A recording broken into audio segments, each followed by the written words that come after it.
One of the difficult questions on the parasha is, how could Yitzchak make such a terrible mistake? Did he really think that Esav, the Ishio de Etzayid, person whose whole essence is defined as a hunter, deserved more to be the heir and the next Av of Am Yisrael more than Yaakov, who was the Yoshev Ohalim, who spent his days immersed in spiritual pursuits inside the oil of Torah? Fine, I haven't really thought of Esav. How did he make such a mistake? So the Torah gives us a bit of an insight. Torah says that Yitzchak loved Esav ki tzayid befiv. Simple meaning sounds like because Esav seemed to feed him meat, and therefore he loved him, because he was a hunter. So Rashi, apparently picking up on this difficulty, says no. Tzayid befiv means there was trappings in the mouth of Esav. The Esav used to trick his father. He used to say things to his father to give off the allure that he was a tzaddik. Rashi says, Shalu aviv, heach ma'asim et hamelach, et hateven. From the questions they used to ask his father, he gave off the false impression that he was really very, very careful about mitzvot, and he was really trying to everything to the T. Two basic questions here. First of all, Rashi seems to contradict himself later on in the parasha. When Yitzchak asks Esav to go out and prepare some meat for him in order to give him a bracha, so he tells him, make me some meat to eat. Rashi adds, what sana? He tells him, he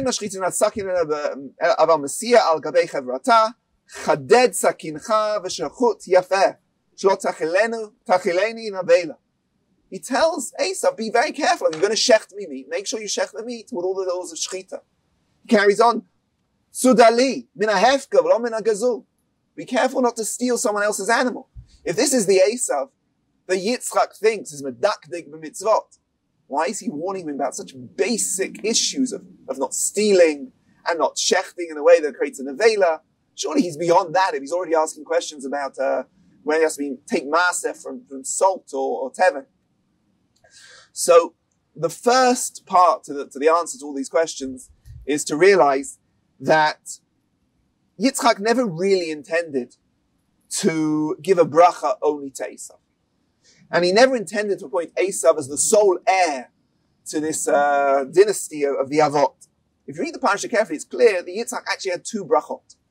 He had one bracha which he intended to give to Esav, who was eventually taken by Yaakov, and another bracha which he had always intended only to give to Yaakov. The bracha which he intended to give to Esav and Yaakov took, says, it's a bracha for material success. That's what he wanted to give to Esav. Yaakov had to take it. The second bracha, which he reserved exclusively for Yaakov, is Yiten lecha et birkat Abraham. Lecha ulezarcha eten lerishtecha et eretz nugurecha. This is the key birkat avot. This is the bracha in which he appoints Yaakov to be the next Av of Am Yisrael. He promised him the unique bracha of Zerah, of having progeny like HaKadosh Baruch Hu promised Abraham Avinu, of Eretz Yisrael. It was clear that Yitzchak understood that Yaakov was to be the continuation. But he was also interested in giving a bracha to Esav. And Rivka realized that couldn't happen, and Yaakov had to come in and take it.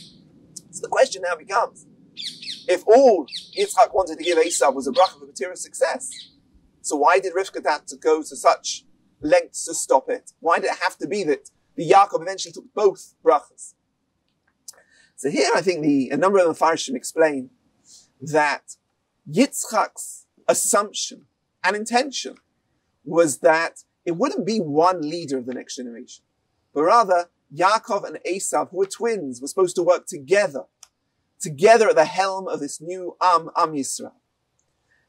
Yaakov, the Yoshev Ohalim, would be the next Av.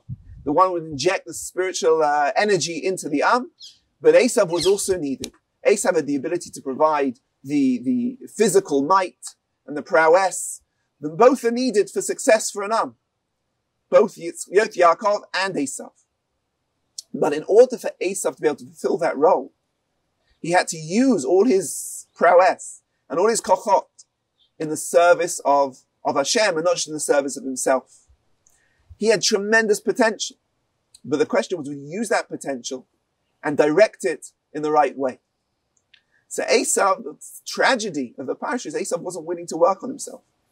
He wasn't willing to steer those kochot in service of Hashem and therefore deserved to be the next leader of Am Yisrael. And all he did instead was to deceive his father, to make his father think that he was working on himself. Yitzchak knew that Esav wasn't a big tzaddik like Yaakov. But he was under the impression that at least Esav was working on himself. He would ask questions. Should I take Maser from salt and Tevin? It's not such a great question. But the very fact he was asking questions demonstrated he was working on himself. Was he a big tzaddik yet? No. He had to be warned. Make sure when you do shechita properly. Make sure you don't take gezer. But Yitzchak was under the impression that Esav was working on himself. And as such, he could see his tremendous potential, and he believed there was still a future in store for Esav. Rivka saw the truth. It was all a superficial trick that Esav was just acting as if he was tzaddik, but he wasn't really. He was acting as if he was working himself, but he wasn't really. Why could Rivka see it where Yitzchak couldn't? Probably because Yitzchak early life experience was being brought up as a korban. He saw everything from its spiritual point of view. When he looked at a person, he saw straight out their spiritual potential. That's what he focused on. Rivka grew up with a Lavan, a person who spent his whole life perpetually deceiving people and taking the high moral ground when really he was in the wrong. We see it later on by Yaakov Avinu. Yaakov is tricked into marrying Leah. Lavan turns around and says, yes, of course, I did the right thing. Leah's the older. It's not right to marry the younger sister before the older sister. I did the right thing. You're in the wrong.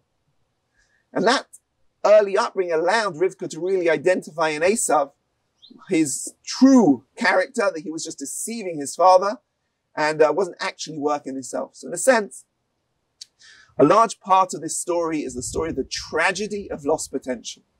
Esav could have been so great, but he wasn't willing to actually work on himself, and he lost it all. Now, the truth is, every single person has within him certain aspects in which he's like a Yaakov, and certain aspects in which he's like a Esav. There are things which dispositions we have which are not so noble. The question isn't what's our disposition. The question is what we do with it. Do we work on it and we try and harness those kochot in service of Hashem, or we leave them unbridled? At the end of the Parashat, when Esav finally loses the bracha, and he screams out, it's Yitzhak tzaka gedola umara ad ma'od, and he begs his father, Barcheni Avi.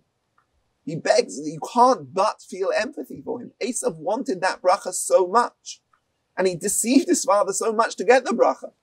The tragedy, if he wanted it so much, he should have worked on himself, and he would have been true, deserving to his true potential, be there at the helm of Am Yisrael.